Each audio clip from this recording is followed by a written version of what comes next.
दोस्तों, जियोपॉलिटिक्स की जब बात आती है तो हर एक मोहरा, हर एक प्यादा अपनी चाल चलते ही पूरी इक्वेशन बदलता हुआ दिखाई पड़ रहा है। ऐसा ही कुछ अभी हुआ है कि जहां पर भारत ने एक ऐसा कदम लिया है जिसके चलते यूएस और चाइना कहीं ना कहीं शॉक में है। कारण क्या है कि जो काम भारत 2021 से लगातार होल्ड पे डाले रखा था ना, वो काम अब इंडिया ने एग्रेसिवली किया है और वो भी एक मैसेज दिया है सीधा यूएसए को। वो बात अलग है कि चाइना के लिए मैसेज इतना स्ट्रांग नहीं है, बट यूएसए को आंखों में आंखें डाल के इंडिया ने कह दिया कि अगर इंडिया के इंटरेस्ट में यूएसए कुछ करता है तो उस केस में इंडिया से कुछ ऐसा एक्सपेक्ट ना करे कि इंडिया यूएस के इंटरेस्ट के खिलाफ में नहीं जाएगा। तो हुआ क्या है ऐसा? बात कुछ ऐसी है कि 2021 में कोविड के टाइम पर भारत ने अपनी एम्बेसी नॉर्थ कोरिया से बंद कर दी थी। ऐसे में आप देखते हैं कि 4 साल बीत गए।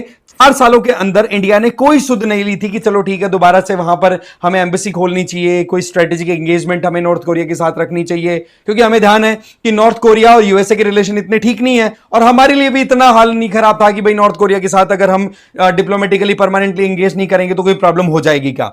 बट जिस तरीके से अमेरिका ने पिछले कुछ समय में अपने रंग दिखाने स्टार्ट किए हैं ना, तो इंडिया ने डिसाइड कर लिया कि हमारी जो पोजीशन है वो इंडिया के इंटरेस्ट में ही होगी। तो ऐसे में 2025 पूरे 4 साल के गैप के बाद में हमने हमारी एम्बेसी के लिए परमानेंट एम्बेसडर को अपॉइंट करने का डिसीजन ले लिया है और यह सीधा सिग्नल गया है यूएसए को, इवन चाइना को। नो डाउट चाइना के, नॉर्थ कोरिया के लिए हम चाइना जैसा कोई ऑल्टरनेट तो नहीं बन सकते, बट यस, यहां पर हम इंडिपेंडेंटली फ्रीली उन सभी कंट्रीज के साथ एंगेज करेंगे जो इंडिया के इंटरेस्ट के खिलाफ नहीं जाए। और ऐसा ही कुछ अभी डेवलपमेंट होता हुआ दिखाई पड़ रहा है। नाम है इन एम्बेसडर का एलियावती लोंग कुमार, जो कि पैराग्वे में ऑलरेडी अपॉइंटेड थे। अब वहां से ये शिफ्ट होकर के आएंगे नॉर्थ कोरिया।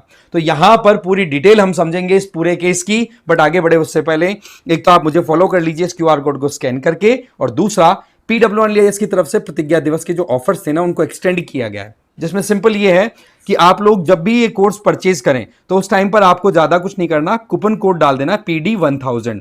तो उससे क्या होगा, जो भी कोर्स आप बाय करेंगे तो उस पर आपको फ्लैट 1000 का डिस्काउंट मिल जाएगा। तो इनमें आप 1 ईयर प्लान लेकर के चल रहे हो 2026 के हिसाब से, तो प्रहार टाइटन है। 2 साल के हिसाब से 2027 का टारगेट है तो संकल्प और पिनेकल है। 2028 के हिसाब से आपका प्रारंभ कोर्स चल रहा है। तो ऐसे में आप ज्वाइन कर सकते हैं as per your requirement. Rates आपके सामने लिखी हुई है ही।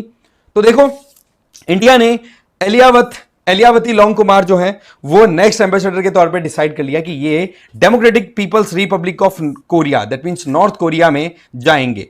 तो ये अपने आप में एक स्ट्रेटेजिकली कितना इंपॉर्टेंट डिसीजन हो जाता है। ठीक है, भारत का ये कदम यूएसए और चाइना के लिए एक शौक और सदमे से कम नहीं होगा वैसे देखा जाए तो। ठीक है, क्योंकि इंडिया अपने रिश्ते उन देशों के साथ भी स्ट्रांग करता चला जा रहा है जहां पर अमेरिका आज के टाइम पर जिन देशों को फूटी आंख नहीं पसंद करता। देखो सीधी बात है, इंटरनेशनल रिलेशंस में दोस्त भी बदलते हैं, दुश्मन भी बदलते हैं, परमानेंट केवल आपके नेशनल इंटरेस्ट रहते हैं। तो बस वही बात है कि 4 साल का गैप हमने खत्म करके ये डिसीजन ले लिया है, जहां पर किम योंग उन की तरफ से हमने पहले भी एक अश्योरेंस ली। आपको ध्यान हो तो 2018 में मैं आपको बता देता हूं, उस टाइम पर जो वीके सिंह थे, है ना, हमारी आर्मी के general, retired general VK Singh, तो वो नॉर्थ कोरिया की विजिट पे गए थे। तो उस टाइम पर नॉर्थ कोरिया की तरफ से हमने एक अश्योरेंस ली थी कि इंडिया के इंटरेस्ट के खिलाफ में नॉर्थ कोरिया कुछ नहीं करेगा। क्योंकि हुआ क्या था कि पाकिस्तान के पास में आज जो मिसाइल टेक्नोलॉजी है ना, वो नॉर्थ कोरिया के द्वारा सप्लाई की हुई है। और वैसे देखने को तो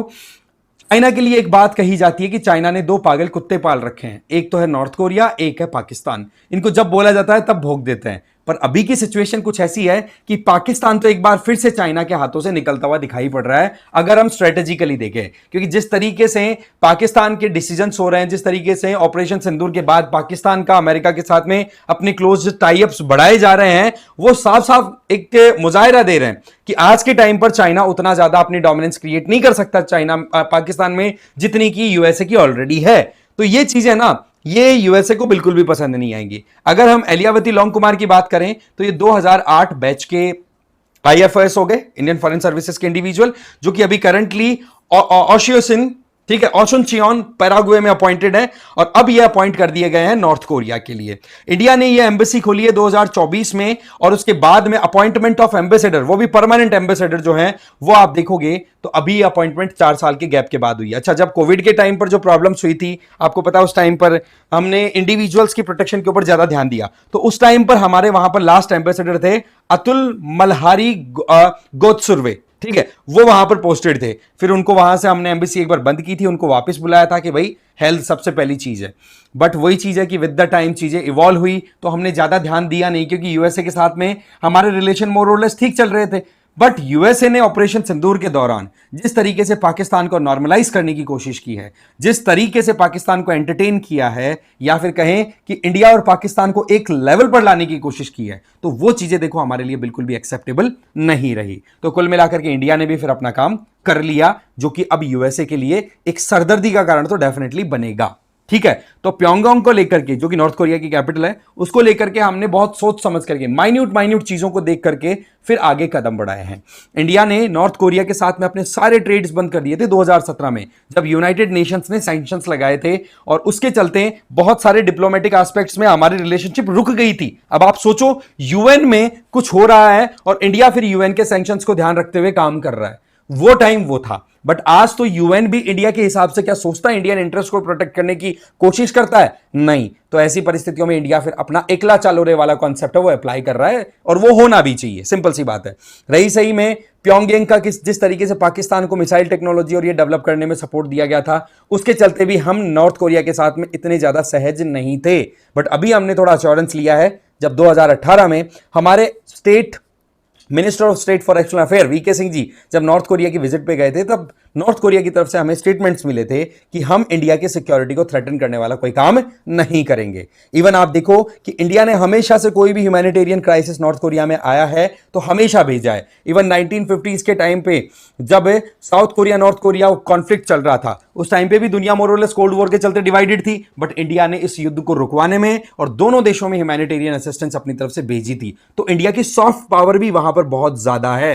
तो ये चीजें होती है ना छोटी छोटी, ये बाद में आपको कब बिल्डिंग बनाने में हेल्प कर जाती है आप सोच भी नहीं सकते, राइट। साथ ही साथ नॉर्थ कोरिया जिस तरीके से आज के टाइम पे न्यूक्लियर ब्रिंकमैनशिप यूज करता है, आपको पता है ना, भड़काने की कोशिश करता है नॉर्थ कोरिया यूएसए को, अपनी न्यूक्लियर टेस्ट कर लेता है, किधर से, यहां से ही उड़ाएगा, जापान के ऊपर से जाकर के टेस्ट हो रहे हैं, साउथ कोरिया के ऊपर से जाकर के न्यूक्लियर टेस्ट कर रहा है। तो ये चीजें क्या हो रही है, भड़काने की, कि कैसे भी करके नॉर्थ कोरिया इनको भड़का दे और वो देश इनके साथ में लड़ाई करने लग जाए नॉर्थ कोरिया के साथ में। तो और इसमें सबसे बड़ा रोल प्ले करता है China. But fact of the matter is कि यूएसए के दुश्मन के साथ में हमारी एंगेजमेंट सीधा एक मैसेज है यूएसए को कि भैया तुम हमारे दुश्मन को अगर इस तरीके से फेवर करते रहोगे ना, तो हम कोई हाथ पे हाथ धरे बैठने वालों में से नहीं है। ठीक है, प्योंगयांग जो है वो चाइना पे डिपेंडेंट है, बट अगेन क्या है, चाइना अपने हिसाब से देशों को चलाने की कोशिश करता है। देखो हर देश, नो डाउट, मैंने बताया कि चाइना ने 2 कुत्ते पाल रखे हैं, 2 अपने स्ट्रेटेजिक अलाइज पाल रखे हैं, अगर हम टेक्निकल वर्ड्स में बात करें तो वो कंट्रीज भी तो कहीं ना कहीं अपनी ऑटोनॉमी के बारे में सोचते ही है ना।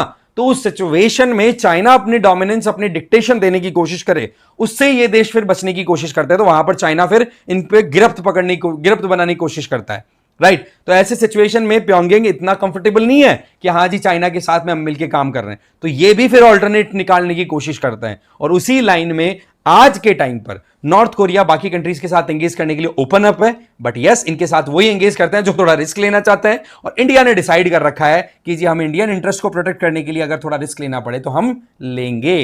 तो ये है पूरा मामला जो वाकई में बहुत ही ज्यादा इंटरेस्टिंग और इंपॉर्टेंट था, सोचा आपके साथ शेयर किया जाए। आपकी क्या राय है कमेंट करके जरूर बताना। बाकी इस वीडियो में तो इतना ही था। Thank you very much.